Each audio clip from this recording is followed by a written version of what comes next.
పార్టీలో ఆయన పెద్ద మనిషి, బాగా స్టడీ చేసిండు, చాలా అన్యాయం జరుగుతుంది, 70% విద్యా ఉద్యోగాలలో మరి వాటా ఇవ్వాలని చెప్పి సంవత్సర కాలం లోపలనే రిపోర్ట్ ఇచ్చిండు. కానీ అంతలోపు ఏమైంది? జనతా పార్టీ పోయింది, ఇందిరమ్మ రాజ్యం వచ్చింది.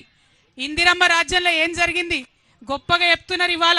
ఇందిరమ్మ రాజ్యంలో ఏం జరిగిందంటే మండల్ కమిషన్ రిపోర్ట్ తీసి 10 ఏండ్లు బీర్వాల పెట్టి భద్రంగా తాళం వేసిండ్రు తప్పితే ఇందిరమ్మ రాజ్యంలో బీసీలకు న్యాయం జరగలే.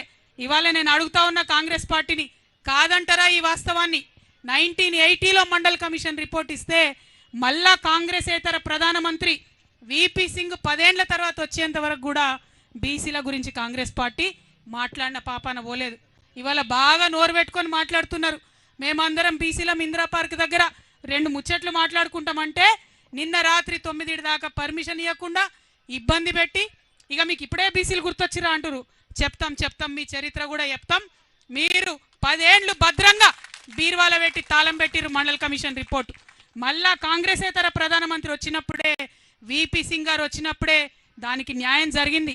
ఆయన అమలు చేసిండు పాపం మండల్ కమిషన్ రిపోర్ట్ని. అమలు చేస్తే ఇక గొప్పగా మాట్లాడే భారతీయ జనతా పార్టీ నాయకులు విపి సింగ్ గారికి ఆనాడు సపోర్ట్ విత్డ్రా చేసుకున్నారు, ఆయన ప్రభుత్వాన్ని కూలగొట్టిండ్రు.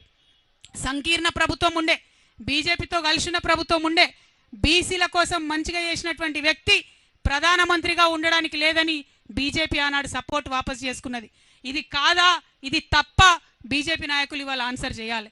ఆనాడు మరి కాంగ్రెస్ వాళ్ళకు కూడా ఉండే ఎంపీలు, కానీ విపి సింగ్కి సపోర్ట్ చేయలేదు.